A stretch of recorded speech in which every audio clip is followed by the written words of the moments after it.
இப்போது நம் அடுத்த விருந்தினரை அறிமுகம் செய்வதில் பெருமகிழ்ச்சி கொள்கிறேன். தமிழ் மண்ணில் வளர்ந்தாலும் தன் தாய் பூமியான கேரளத்தின் மழை நீரில் பாசி படர்ந்த குளிர் மனத்தை தனக்குள்ளே தக்க வைத்துக் கொண்டிருப்பவர். மலையாள கவிஞர் பாலச்சந்திரன் சுள்ளிக்காடு எழுதிய சிதம்பர நினைவுகள் கட்டுரை தொகுப்பு மொழிபெயர்க்கவே பேச மட்டும் தெரிந்த தாய்மொழியான மலையாளத்தை வாசிக்கவும் கற்றுக்கொண்டவர். இதற்கு பிறகு NS Madhavan, KR Meera, MD Vasudevan Nair போன்ற பல முக்கியமான எழுத்தாளர்களின் புத்தகங்களை மொழிபெயர்த்திருக்கிறார். கலை இலக்கிய பேரவை விருது, திருப்பூர் தமிழ் சங்க விருது, கனடா தோட்ட விருது, பெண் படைப்பாளிக்கான சக்தி விருது, மொழிபெயர்ப்புக்கான கலை இலக்கிய விருது ஆகிய விருதுகளை பெற்றிருக்கிறார். நேரடியாக கேரள மண்ணிலிருந்து அவர்களின் படைப்பாளிகளை தமிழுக்கு கொண்டு வந்ததற்கு காலி தாமோதரன் விருது வழங்கி பாராட்டியிருக்கிறது. வம்சி புக்ஸ் என்ற பதிப்பகம் தொடங்கி 400க்கும் மேற்பட்ட புத்தகங்களை பதிப்பித்திருக்கிறார்.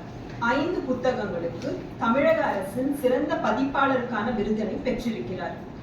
வாழ்வியல் நாவலான உமா பிரேமனின் கதை கேட்கும் சுவர்கள் தமிழிலும் மலையாளத்திலும் தெலுங்கிலும் ஹிந்தியிலும் திரைப்படமாக வெளிவந்துள்ளது. இவருடைய சிதம்பர நினைவுகள் மற்றும் தென்னிந்திய சிறுகதைகள் தமிழகத்தின் சில கல்லூரிகளில் பாடமாக வைக்கப்பட்டிருக்கின்றன. தற்போது 12ஆம் வகுப்பு தமிழ் பாடல் நூலில் சிதம்பர நினைவுகள் புத்தகத்திலிருந்து ஒரு பகுதியை தமிழக அரசு இணைத்துள்ளது. சஹிதா என்ற புதினத்தின் வழி புனை உலகத்திற்குள்ளும் வந்திருக்கிறார். இப்படியாக இலக்கிய உலகில் முக்கியமான ஒரு மொழிபெயர்ப்பாளராக, எழுத்தாளராக, பதிப்பாளராக பல அவதாரங்களை எடுத்து மிக சிறப்பாக செயல்பட்டு கொண்டிருக்கிறார் நமது சிறப்பு விருந்தினர் திரு ஷைலஜா அவர்கள். இவரின் கணவர் பவா செல்லதுரை, பிள்ளைகள் மகன் வம்சி, மகள் மானசி. மதிப்பிற்குரிய ஷைலஜா அவர்களை பேச மேடைக்கு அழைக்கிறேன்.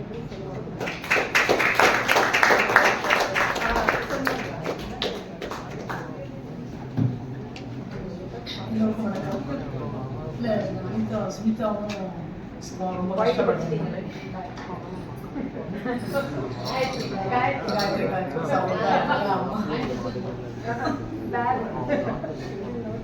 அந்த வழி இல்லாம எல்லா மேடைகளிலும் மறந்துட்டு வேண்டிய புதுமையாக யாரும் கணவனோட பேர் சொல்லும்போது எங்களோட பேர் எல்லாம் சொல்றதே இல்லை. இந்த மாதிரி கூட்டத்துலயும் கஷ்டமா இருந்துச்சு. ஓகே, வணக்கம் நண்பர்களே. நான் தாமதமாக வந்துட்டு மன்னிக்கணும். இந்த சென்னையோட டிராஃபிக் வந்து அவர் பழகாதனாலையும் அவங்க அப்பப்போ கேன்சல் பண்ணிட்டு போயிடுவாங்க, எல்லாம் தெரியாதனால. ஓகே, பட் இந்த இவ்வளோ ரொம்ப க்ளோஸ்டாக உட்காந்துட்டு இப்படி பேசுறது வந்து ரொம்ப நல்லா இருக்கு. நம்ம 1 to 1 பேசுகிற மாதிரி ஒரு சந்தோஷம் இருக்கு. எனக்கு வந்து லதா வந்து ரொம்ப அற்புதமான மனுஷியா நான் ரொம்ப நாளாக காத்துட்டு இருக்கேன். நிஜமாவே இந்த காதெல்லாம் எனக்கு வராமல் இருக்கான். எல்லாருக்குமே இருக்குல்ல, எல்லா காலகட்டங்களையும் எல்லா காதல்களையும் கடந்துதான் ஆண் பெண் எல்லாம் வந்துட்டு இருக்கோம். பதிவு செய்யணும் அப்படின்ற ஒரு மனசும், அதுக்கு சரியான வார்த்தை தானேன்னு சொன்னால் நமக்கு ஒரு தைரியமும் கண்டிப்பாக வேணும். ஏன்னா அதுக்கப்புறம் அவங்க சொசைட்டியை மீட் பண்ணோம், ஃபேமிலியை மீட் பண்ணோம், பிள்ளைங்க இருக்காங்க, அப்படி எல்லாத்தையும் எதிர்கொள்ள வேண்டியிருக்குல்ல. அதில் வந்துட்டு எனக்கு ரொம்ப பாராட்டணும்னு தோணுச்சு.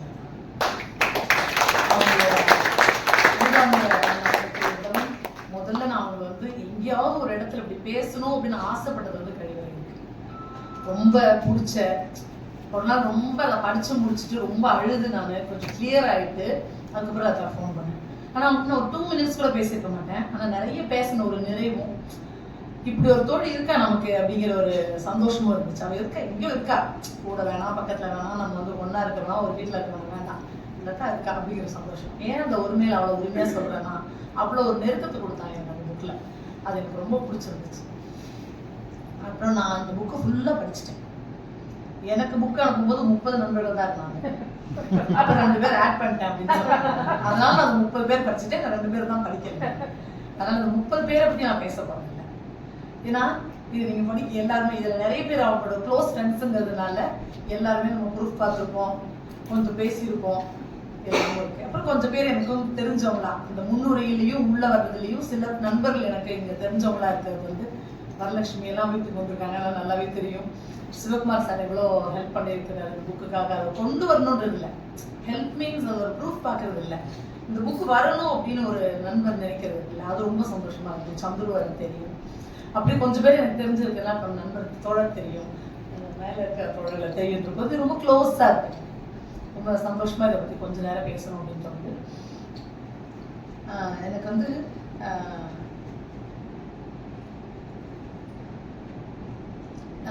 இந்த புக்கில் வந்து லதாவும் ரொம்ப ஓப்பனாக பேசலை. நிறைய உள்ள வச்சு உள் மடிப்புக்குள்ள வச்சு தான் வெளியிட்டிருக்காங்க. பேச முடியல. நம்ம சொல்லி என்னென்னமோ சொல்லிட்டு இருக்கிறோம், தப்பா சொல்லிட்டு இருக்கிறோம். எல்லாம் பொம்பளைக்கு வேலைக்கு போறாங்க, பண்றாங்க, ஒன்றும் இல்லை, முடியலன்றது தான் இந்த புக்கோட கொஞ்சமே அவங்க பேசியிருக்கிற விஷயம். எனக்கு தான் சொல்லுவேன். பெரிய வருத்தத்தோட தான் நான் சொல்றேன், சொல்றேன். பெரும் வருத்தம் இருக்கு. ஏன் அப்படி பேச முடியல அப்படிங்கிறது. இன்னைக்கு இல்லை, ஒரு 40 வருஷத்துக்கு முன்னாடி கேரளா இருக்கிற கமலஹாசன்ல பேச முடியல. எனக்கு இந்த புக்குக்கு முன்னாடி கமலஹாசன் மட்டும்தான் அந்த மாதிரி எழுதியிருக்காங்கன்னு தோணுச்சு. தன்னுடைய உணர்வுகளையும் தன்னுடைய என்னென்ன நினைக்கிறோமோ அதை எல்லாத்தையும் ஓப்பனாக பேசுறது வந்து அவங்க வந்து கமலஹாசன் மட்டும்தான். தமிழை யாருமே இது மாதிரி எழுதுனாங்க. அதில் ஃபர்ஸ்ட் புக்கில் தவறு. இப்போ கமலஹாசோட ரைட்டிங் படிச்சுட்டு கமலஹாஸ் வந்து ஆங்கிலத்தில் எழுதும்போது ஒரு மாதிரியும் மலையாளத்தில் எழுதும்போது ஒரு மாதிரி எழுதியிருக்காங்க. ஒரு சின்ன ரெஸ்ட்ரிக்ஷன் இருக்கு, வேரியேஷன் இருக்கு. ஆனால் லதா வந்து இதில் தமிழ் எழுதியிருக்காங்க இல்லையா, இது வந்து அவங்க எவ்வளோ கஷ்டப்பட்டு பல விஷயங்கள் உள்ளடக்கி தான் பேசியிருக்காங்க. ஏன்னா எந்த ஒரு நிமிஷத்தையும் ஒரு அப்படி சொல்லிட்டு போகிறதுக்கான ஒரு மனநிலை இது புத்தகம். அப்படிதான் சொல்லிட்டு போகிறதுக்கான மனநிலை பேசுவாங்கலாம் தாண்டி அப்படி ஒரு மனநிலை இருக்குல்ல, அது ரொம்ப தோழர் பேசும்போது ஒரு விஷயம் ஞாபகம் வந்துச்சு. அவர் சொல்லும்போது எனக்கு ஒரு கல்யாணமான பொண்ணு வந்து ஹஸ்பண்ட் வீட்டுக்கு போயிட்டு ஒரு 2-3 நாள் இருக்கா, 4-5 நாள் இருக்கா, 6 நாள் இருக்கா, புருஷன் வீட்டிலே இருக்கான். ஒரே இரிட்டேஷன், எப்படா வேலைக்கு போவான், வீட்டு கல்யாணத்துக்கு கூட வேலைக்கு போய்ட்டு வர வேண்டியது தானே அப்படின்ற ஒரு தோணும். அவன் ஒரு 15 நாள் கழிச்சு ரொம்ப சந்தோஷமா, அம்மா நாங்கள் வேலைக்கு போட்டா அப்படின்னு கேட்பான். அப்போ கிளம்புங்க, 5 நாள் ஆச்சுல கிளம்புங்க. ஏன்னா சொல்ல ரொம்ப பெருசா சந்தோஷப்பட முடியாமல் சொல்ல சரி போயிட்டு வாங்க. கிளம்பிடுவார். 16 நாள் வேலைக்கு போயிடுவார். வேலைக்கு போயிட்டு கீழே போயிட்டு மாடியிலிருந்து கீழே வந்து இதை மறந்து வச்சுட்டேன் அப்படின்னு சொல்லிட்டு மேலே வரும்போது இந்த பொண்ணு வந்து ரொம்ப சந்தோஷமா பெட்ல குத்துக்கால் போட்டு வந்து சிகரெட் பிடிச்சிட்டு அவளுக்கு அந்த இன்ஸ் 5 நாள் இவன் பண்றப்பா 5 நாள் கஷ்டம். அப்போ அவன் பயங்கரமா கோவம் வந்து கத்தி அம்மாவெல்லாம் கூப்பிட்டு பெரிய பிரச்சனை பண்ணோன்னே அவன் கடற்கடன்னு மேல கீழே இறங்கிடுவான். Ground floor இறங்கிடுவான். எதிரில் ஒரு பொட்டி கடை இருக்கும். உங்க என்னை ஒரு சிகரெட் போடுங்க அப்படின்னு சொல்லுவாங்க. அவ குடிக்கும்போது அதே மாதிரி 2 பசங்க வந்து சிகரெட் வாங்கிட்டு காலை இப்படி கல்காலமா போச்சு பாருங்க பொம்பளை எல்லாம் சிகரெட். இந்த சூழல் பார்க்கும்போது நம்ம எதை எழுதணும், எதை எழுதக்கூடாது, எதை பேசணும், என்ன பேசக்கூடாது, எந்த வரையறை இருக்கு அப்படின்ற ஒரு விஷயம் இருக்குல்ல. இந்த மனோபாவத்தோட தானே இயங்கிட்டு இருக்கோம். நம்ம இன்னைக்கு நீங்க உள்ள இருக்கிற கொஞ்சம் பேர் ஒரு மாதிரியான மனநிலையில வெளியில போனாலும் நம்ம இயங்க முடியாத ஒரு பெரிய துயரம் இருக்குல்ல. ஒரு 2ஆம் கிளாஸ் படிக்கிற குழந்தை, அதிகபட்சம் 6 வயசு இருக்குமா அந்த குழந்தைக்கு. அந்த 2ஆம் கிளாஸ் படிக்கிற குழந்தை டெய்லி லேட் ஆகும். காலையில் லேட்டா வந்து டீச்சர்கிட்ட திட்டு வாங்கிட்டு இருக்கும். அப்போ ஒரு நாள் வந்து ஒரு சார் இருப்பார், மேல் வாத்தியார் இருப்பார். அவர் சொல்லுவார், என்ன அப்படி லேட்டா வருது, நான் விளையாட போயிட்டேன் அப்படின்னு சொல்லி. யார் கூட விளையாட போயிட்டு பசங்க வரணும். அந்த வார்த்தையில் ஒரு வார்த்தை கேட்பாரு, இந்த வயசுல உனக்கு ஆம்பளை கேட்குறாடி அப்படின்னு கேட்பாரு. சுருங்கியும் நம்ம பொண்ணு அப்படி. ஆனா அவளுக்கு அதுக்கு அர்த்தம்லாம் தெரியாது 6 வயசுல. அதையுமே தன்னோட ஒரு பையன் ஃப்ரெண்ட் இருக்காங்க கூட, அவங்ககிட்ட போய் இந்த மாதிரி அந்த வார்த்தையை கேட்டாங்கன்னா என்ன அப்படின்னு கேட்பாங்க. சரி எனக்கும் தெரியல, வாங்க போய் விளையாடலாம். இந்த மனநிலையை நம்ம எவ்வளவு நாள் தக்க வச்சுக்க முடியும்? ஒரு பக்கம் எந்த ஆண் நண்பர்கள் நினைச்சாலும் ஒரு கட்டத்துல அவங்க தன்னோட அன்பை வெளிப்படுத்த நினைச்சு காதலை வெளிப்படுத்துற ஒரு போரை நடக்குது. நட்பாடி இருக்க முடியல. சில நேரங்களில் நமக்கு பிடிக்கிற ஒருத்தவங்க கிட்ட நட்பை சொல்ல முடியல, காதலை சொல்ல முடியல. அப்படியும் சொல்லி எல்லாமே சக்சஸ் ஆச்சு. What is meaning of success? கல்யாணம் பண்ணிட்டு போறதான் அங்கதான் தொடர்ந்து பிரச்சனையா.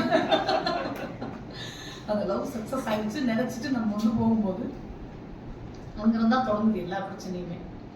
அப்படி உருமாறினவர் தான் லதாவோட கணவர். நான் ஒரு நான் லீனியரா பேசிக்கிறேன். அப்படி ரொம்ப நிஜமாவே ரொம்ப நல்லபடியா இருப்பாரு, நல்ல மனுஷன், புரிஞ்சுட்டு இருக்காரு, நல்ல அண்டர்ஸ்டாண்டிங் உள்ள ஒரு நண்பன் நினைக்கும் போது அப்படி இல்லை நம்ம ஹஸ்பண்ட் இது கொஸ்டின் வேற இல்லை, அதுக்கு அது கொம்பு இருக்குல்ல, அது வந்து எல்லாத்தையும் குத்தும் இல்லை முட்டும் இல்லை அப்படின்னு சொல்லும்போது அந்த பெண் முதல்லயே ஒரு ஆணால் ஏமாற்றப்பட்ட வஞ்சிக்கப்பட்ட ஒரு பெண்ணாக இருக்கும்போது அவளுக்கு எவ்வளவு வலி இருக்கும். இந்த ட்ராமாவை எவ்வளவு வருஷத்துக்கு எடுத்துருக்காங்க. தன்னோட 60வது வயசுல இதை எழுதணும் அப்படின்னா 60 வருஷம் இந்த ட்ராமாலே இருந்துட்டு இருக்காங்க. சின்ன வயசுல இருந்து ஒரு ட்ராமா இருந்துட்டே இருக்கு. இப்போ இது வந்து ட்ராமா இருக்குன்னு சொல்றதே பல பேரால புரிஞ்சுக்க முடியல. அப்படி ஒரு ஒண்ணு இருக்கு.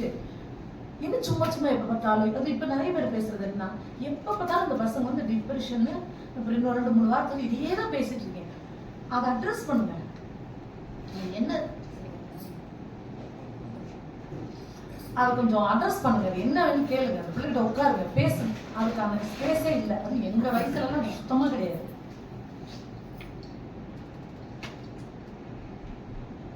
நாங்களாம் சொல்லவே முடியாது. எங்க வீடுகள் எல்லாம் நான் கேரளால இருந்து வந்தேன்.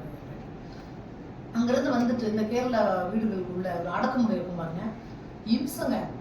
அப்படியே வீட்டுக்குள்ள புத்தி புத்தி புத்தி புத்தி பொம்பளை பிள்ளைங்களாம் பாருங்க. நாங்கள் 3 பேர், எங்க அப்பா இல்லை. இதெல்லாம் அவங்களுக்கு பயங்கர பிளஸ்ஸா போயிடுச்சு. அப்படியே உள்ள அடக்கி வச்சுட்டே இருக்கும். என்னைக்காவது ஒரு வெளி வருமானு பார்த்தா அதுக்குள்ள கல்யாணம் 2 பிள்ளை பெற்றுக்கணும். எப்பயாவது நம்மளை வெளிப்படுத்தலாமான்னு பார்க்கணும் அப்படின்னு சொல்லி பார்க்கும்போது அவ்வளோ நாள் ஆயிட்டு இருக்கு. ஸோ அப்படி ஒரு ஸ்பேஸே இல்லாம வளர்ற குழந்தைகள் குடும்பம் இன்னும் இருக்குல்ல, இன்னைக்கு இருக்காங்க. நம்ம இன்னும் ரொம்ப மாறிட்டு தான் நம்ம சந்தோஷப்பட்டுக்கவே முடியாத அளவுக்கு நம்ம எல்லாமே சரி பண்ணிக்கலாம் அப்படின்னு வந்து. ஏன் இதை சொல்றேன்னா, இதுல ஒரு ஆள் அப்படி வந்திருக்காங்க, நான் சொல்றாங்க, ஓப்பன் பண்ணி பேசுறாங்க. வரலட்சுமிட்டியோ அனிதாட்டியோ சுனிதாட்டியோ பேசிட்டு போறது இல்லை. இதை ஆவணமாக்கி இந்த புத்தகத்தை இன்னும் 50 வருஷம் 100 வருஷம் கழிச்சு கூட ஒரு பிள்ளை எடுத்து படிச்சு பார்க்கும்போது, பெண்ணோ ஆணோ எடுத்து படிச்சு பார்க்கும்போது, ஒரு நட்புன்றது என்ன, காதல்ன்றது என்ன, பிரியம்ன்றது என்ன, காமன்றது என்ன அப்படின்னு புரிஞ்சுக்கிறதுக்கான ஒரு டாக்குமெண்டா இதை ஆக்குறாங்க. பார்த்தீங்களா, அங்கதான் வந்து இந்த வெற்றி எழுதுறாங்க. நிறைய இந்த ஜெயகாந்தனோட நம்ம நிறைய படிக்கும் போது ஜெயகாந்தன் தீர்ஜானகிராமன் தான் மீறலுக்கான நாட்கள், இந்த ஆண் பெண் உறவுக்கான மீறலுக்கான நாட்கள். அப்போ ஜெயகாந்தனோட பாரிஸுக்கு போடுற நாவல்ல ஒரு கேரக்டர், நிறைய கேரக்டர் அதுல ரொம்ப பிடிச்சமான கேரக்டர் எனக்கு எல்லாருமே பிடிக்கும். அந்த ரொம்ப பெக்யூலரா எனக்கு திரும்பி பார்க்க வச்சது வந்து அவரோட மகன். அவ வந்து அந்த அந்த அந்த ஒரு பெரிய வீட்டுல இருப்பா. அந்த மகன் வந்து தன்னுடைய கணவன் வேறொரு பெண்ணோட தொடர்பு இருக்குன்னு தெரிஞ்ச உடனே எல்லாத்தையும் கட் பண்ணிட்டு அப்பா வீட்டோட இருப்பா. இந்த நாவல் வேற எப்படி எப்படியும் போகும். தம்பி பாரிஸ்ல இருந்து வருவான், புள்ள இருப்பான், அவன் வளர்ந்துருவான், என்னென்னமோ அதெல்லாம் ஆகும். ஆனா ஒரு தடவை உடம்பு சரியில்லை, அந்த கணவனுக்கு உடம்பு சரியில்லை அப்படின்னு இந்த பையன் என்ன சொல்லுவான், அந்த நேரத்துல நான் வந்து ரெகுலரா அப்பாவை பார்த்துக்கிட்டு தான் இருக்கேன், போய்கிட்டு தான் இருக்கேன் அவரை பார்க்க. நீ தான் வந்து அவர் சாமியாரா போயிட்டாரு, நீ தான் சொல்லிட்டு இருக்க தாத்தா, அம்மா வந்து சொல்லிட்டு இருக்காங்க, ஆனா எனக்கு வந்து எங்க அப்பா வேணும் அப்படின்னு அவன் ஒரு ட்ராக் எடுப்பான். இதெல்லாம் போகும்போது வெளியில இறங்கும் போது அந்த அம்மா ரொம்ப அழகா வந்து சொல்லுவான், தம்பி நீ போயிட்டு அவருக்கு ஏதாவது ஒன்று ஆச்சுன்னா எனக்கு கொஞ்சம் சொல்லு அப்படின்னு சொல்லுவாங்க. இவன் தம்பிக்குள்ள வந்து ரொம்ப சந்தோஷமாயி பாரு, அம்மாவுக்கு வந்து அப்பா மேல அவ்வளோ ஆசை இருக்கு அப்படின்னு சொல்லி சொல்லுவேன். இல்லை ரொம்ப கனமா இருக்கு, கழட்டி வைக்கணும் அப்படின்னு சொல்லி. அது வந்து நிறைய பேருக்கு கனமா கூட்டிட்டு இருக்கிற ஒரு விஷயம் தான். எங்க வீட்டுல எனக்கு ஹெல்ப் பண்றதுக்காக ஒரு அம்மா, அந்த அம்மா சொல்லுவோம், ரொம்ப முடியலமா, கழட்டி கடாசின்ற போல இருக்குமா, ஆனா அந்த பூவுக்கு யோசிக்கிறேன், போட்டுக்கு யோசிக்கிறேன். நான் சொன்னேன், அதெல்லாம் தாராளமா வச்சுக்கோங்க, நீங்க அதான் போயிட்டா கூட வச்சுக்கோங்கம்மா, அந்த ஒரு மனநிலைக்கு வாங்க அப்படின்னு சொன்னா வர முடியாத பெண்கள் தான் 80% பெண்கள் இருக்கு. அப்ப அவங்களுக்கு நம்ம என்ன பண்ண போறோம் அப்படின்னு யோசிச்சா ஒண்ணுமே புரியல. நான் புரியலன்றது இங்க வந்து எனக்கு தெரியல அப்படின்னு சொல்றேன், எனக்கு புரியல அப்படின்னு அவ்வளவு துயரமா இருக்கு. அப்போ இந்த ஜென்ரேஷன் மேல ஒரு சின்ன நம்பிக்கை இருக்கு. இந்த ஜென்ரேஷன் வந்து ரொம்ப கரெக்டா புரிஞ்சுட்டு தன்னை வெளிப்படுத்திக்கிறதுலையோ தன்னை சொல்றதுலையோ ரொம்ப கரெக்டா இருக்காங்க அப்படின்னு தோன்ற மாதிரி எனக்கு நிம்மதி இருக்கு. எனக்கு டைம் எவ்வளவு இருக்குன்னு தெரியல, பட் எனக்கு ஒரே ஒரு கதை சொல்லணும்னு ஆசை இருக்கு. ஒரு 100 வருஷம் ஒரு கதையை சொல்லணும்னு தான் ஆசை இருக்கு. ஏன்னா இதுல நான் பார்க்குற இந்த புத்தகத்துல இருக்கிற சில ஆண்கள் எவ்வளவு சந்தோஷமா இருக்காங்க, எவ்வளவு நிம்மதியா இருக்காங்க, சிலவங்க ஒண்ணுமே இல்லாம இருக்காங்களே, ரொம்ப அழகா அவங்க அதை முன்னுரையில் எழுதியிருந்தாங்க. அப்ப எல்லா ஆண்களும் மோசமான இருக்கலாம் இல்லை, எவ்வளவு அற்புதமான நண்பர்கள்லாம் நமக்கு இருக்காங்கல்ல, நம்ம கொண்டாடுற அளவுக்கான நட்பெல்லாம் இருக்குல்ல, ஒரு பெண்ணுக்கு ஆணும் ஆணுக்கு பெண்ணுமானது. இந்த டாக்டர் லவ் சொன்னார்ல சார், எனக்கெல்லாம் அப்படி பயங்கரமான லவ் ஊர்ல இருக்கு. ஐயோ எனக்கு ரொம்ப பிடிக்கும். நான் இப்ப என் பசங்கிட்ட சொல்லுவேன், அந்த டாக்டர் இளமையா இருக்கும்போது நானும் இளமையா இருந்தேன், ரொம்ப பிடிச்சிருக்கு அவரு. ஏமா அந்த அது அவ்வளவு ஒரு ஆர்த்தோட நான் கேட்பேன், ஏன் இப்படி ஏமா இப்படி எல்லாம் இப்படி யோசிக்கிறீங்க? அப்பெல்லாம் சொல்லிக்க முடியாது, அவங்களுக்கு சொல்ல முடியலடா, வேற கேடரா இருந்துச்சு, நாம ஸ்கூல் காலேஜ்ல படிச்சுட்டு இருந்தோம், ஒன்றும் சொல்ல முடியாது. பட் இந்த மேடையில் இது சொல்லும்போது ரொம்ப சந்தோஷமா இருக்கு. இப்படி ஊர்ல ஒரு ஆர்த்தோ டாக்டர் ரொம்ப பிடிச்சிருந்துச்சு எனக்கு, ரொம்ப சந்தோஷமா இருக்கு. சமீபமாக நிறைய படித்துக் கொண்டிருப்பதில் ஜெயராணி வந்து என்னோட ரொம்ப இன்ஸ்பயர் பண்ண ஒரு ரைட்டரா இருக்காங்க. ரொம்ப நாளா அவங்க வந்து வெறுமே இந்த ஃபீல்டு ஒர்க்கு போயிட்டு ஒரு பத்திரிகையாளரை மட்டும் தன்னை வச்சுட்டு நிறைய கட்டுரைகள் எழுதிட்டு இருக்க ஒரு ஃப்ரெண்ட் திடீர்னு சென்னிலம்னு போன வருஷம் ஒரு புக்கு கொண்டு வந்தாங்க. அது ரொம்ப பிரமாதமா இருந்துச்சு. இன்னொரு கருப்பு வாங்கன்னு ஒரு புக் கொண்டு இருக்காங்க. அதுல 17வது ஜன்னல்னு ஒரு கதை இருக்கு. ரொம்ப பிரமாதமா இருந்துச்சு. என்ன சான்ஸே இல்லை பாருங்க, சான்ஸே இல்லை, அவ்வளோ அற்புதமா இருந்துச்சு. ஒரு பொண்ணு பேர் ஆலிஸ் அன்புக்கரசி. ஏன்னா இப்படி ஒரு தொடர்பு அப்படின்னு பார்த்தா, அவங்க அப்பா வந்து மிலிட்ரியில் இருந்திருப்பாரு. அந்த மிலிட்ரியில் இருந்த மனுஷன் வந்து ரிட்டையர் ஆகிட்டு வரும்போது கொஞ்சம் எங்க ஏஜ்லேயே வந்துருவாங்க இல்லை, சர்வீஸ் முடிச்சுட்டா வரும்போது அவருக்கு வந்து இந்த ஊர் முழுக்க அவர் கொஞ்சம் இருக்கிற இடம் முழுக்க ரோஜா தோட்டம் வைக்கணும்னு ரொம்ப ஆசை, பூத்தோட்டமா வைக்கணும்னு ஆசை, தேடி தேடி வைப்பார். இந்த பொண்ணு வந்து ரொம்ப குழந்தை, அப்பாவோட தேடி தேடி அதை பூ வைக்கிறதுல, அந்த ரோஸை நடுறதுல, வளர்க்கறதுல ரொம்ப இன்ட்ரெஸ்டாக பண்ணிட்டு இருப்பாங்க. அவளுக்கு வந்துட்டு ரொம்ப ஆசையே இந்த ரோஜாவை இன்னும் நல்லா பெருசு, தோட்டத்தை எவ்வளவு பெருசாக்கணும், எப்படி நம்ம அதை பண்ணணும் அப்படின்றத பெரிய ஆசையாவே இருக்கும். அம்மாவுக்கு அப்பா கூட போறது பிடிக்காது. ஏன்னா என்ன பண்ண போறா அவ, தோட்டத்தை வச்சு என்ன பண்ண போறா, படிக்க சொல்லுங்க, டிகிரி படிக்க சொல்லுங்க. அவ வந்து எப்படி படிக்கிறாள்னா கொஞ்சம் வயசுலயே ஒரு 17 வயசுலயே வர்ஜினியா புஷ் படிக்கிறவ, சில்வியா பிளாக் படிக்கிறவ அப்பா மூலமா. ஆனா அம்மா என்ன சொல்லுவாங்க, உனக்கு ஆலிஸ்னு எப்படி பேர் வைக்கலாம், ஒரு இந்து குடும்பத்துல பிறந்துட்டு, அதனால அன்புக்கரசி சேர்க்கணும் அப்படின்னு சொல்றாங்க. ஸோ இப்படி இங்க பாருங்களேன், இங்கேயே ஒட்டாம இருக்கு. அவங்க போய் என்னதான் சொல்லி கொடுத்து அந்த குழந்தைங்க வளர போட்டுட்டேன். அப்படி வளர்ந்த அந்த பொண்ணு வந்து ஒரு மோசமான ஒரு நாள்ல ஒருத்தர் கல்யாணம் பண்ணி வச்சிருவாங்க. பல கல்யாணங்கள் அப்படிதான் மோசமாதான் ஆயிடுது. கல்யாண நாள்ல இருந்து மோசமானதா வாழ்க்கை மாறுங்குது. இப்படி அவ கல்யாணம் பண்ணி கொடுத்துட்டு அவங்க அம்மா வந்து ரொம்ப நிம்மதியா இருப்பான். அவங்க அம்மா சொல்லுவா, இந்த இவருக்கு வந்து மாமியார் கிடையாது, மாமனார் கிடையாது, 2 மாசம் முன்னாடி செத்துட்டாங்க, யாருமே இல்லை, ரொம்ப ஜாலி நிம்மதியா இருக்கலாம். கல்யாணம் பண்ணிக்கு போற பையன் வந்து ஒரு இடம் வாங்கி வச்சிருக்கான், பங்களா மாதிரி வாங்கி வச்சிருக்கான், அப்ப மட்டும்தான் அதுல அப்படின்னு. இது தனக்கு எவ்வளவு கஷ்டத்தை கொடுக்கணும் அவளுக்கு புரியவே இல்லை, அந்த அம்மாவுக்கு புரியவே இல்லை. கல்யாணம் பண்ணி அமைச்சிருவாங்க. கல்யாணத்து அன்னைக்கே அவனோட வன்புணர்வுல தான் அவளோட நாளே துவங்கும். அவர் ரொம்ப ரொம்ப ஒரு மாதிரி ரொம்ப அசுசியா இருக்கும், உடம்பு மனசு எல்லாமே ஒரு மாதிரி ஆகும். அப்புறம் அப்படி வாழ ஆரம்பிச்சிடுறாங்க. சில நேரங்களில் வெளியில வரணும் அப்படின்னு நினைச்சாலும் கூட வர முடியாத ஒரு மனநிலை இருக்குங்க. அது வந்து மிக துயரமான ஒன்று. கமலஹாசன் இதை எழுதியிருக்காங்க, ஜெயராணியும் எழுதுறாங்க.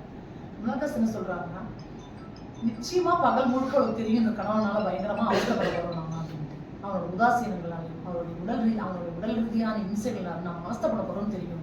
ஆனா அந்த பொண்ணால வெளியில வர முடியல அப்படின்னு ஒரு வரி கமலஹாசனோட ஒரு புத்தகத்துல ஒரு கதையில வரும். இவங்க அதை சொல்றாங்க, எவ்வளவு கஷ்டப்பட்டாலும் சிறுமைப்பட்டாலும் அதை அனுபவிச்சுட்டு அப்படியே இருக்கிறது அப்படின்றத இந்த சமூகம் நமக்கு சொல்லி கொடுத்தோம். அப்படியே இரு, கஷ்டப்பட்டா கூட இரு, வந்துட்டா உனக்கு பேர் வேற, நீ சரியா இல்லைன்னு சொல்லுவாங்க, அப்படியே இரு அப்படின்னு சொல்ற அந்த மனநிலையில அந்த பொண்ணு அப்படியே வாழ ஆரம்பிச்சோம். ஆனா அவளுக்கு வந்து ஆலிஸ் ஆஃப் தி வண்டர்லேண்ட் ரொம்ப பிடிக்கும். அந்த புக்ல இருந்து அவளுக்கு அந்த பேர் வந்துச்சு, அது ரொம்ப பிடிக்கும். அந்த ஆலிஸ் மாதிரி எங்கேயாவது போயிட மாட்டோமான்னு பார்த்துட்டே இருப்பாங்க. ஆனா அந்த வீட்டுல எங்கேயுமே போக முடியாது. ஒரு அறை இருக்கும், அந்த அறையில திடீர்னு புருஷன் வருவான், அவளை வன்புணர்வு பண்ணிடுவான், போயிடுவான்.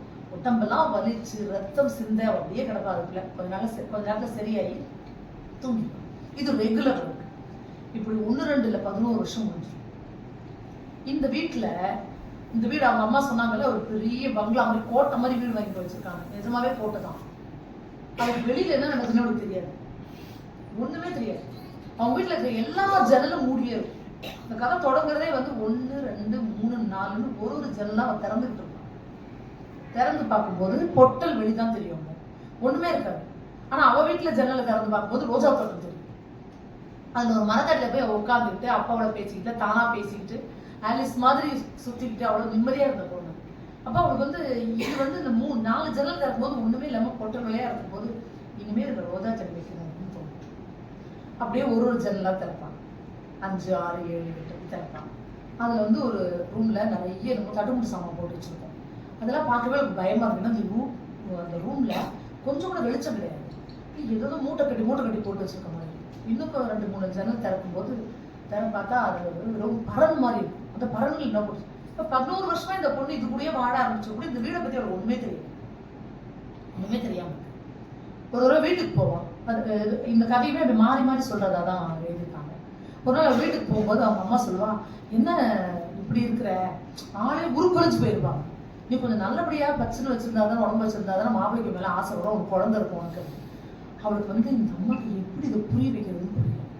பேசாம அன்னைக்கு தான் டிசைட் பண்ணுவா, இது நம்ம அப்பாட்ட சொல்லணும் அப்படின்னு டிசைட் பண்ணி அன்னைக்கு நைட் வந்து நான் வீட்டுக்கு வரலன்னு புருஷன்கிட்ட சொல்லிட்டு அதுக்கு அவன் பயங்கரமா பிரச்சனை பண்ணுவான். மறுநாள் அடிக்க போனான்னு தெரியும்.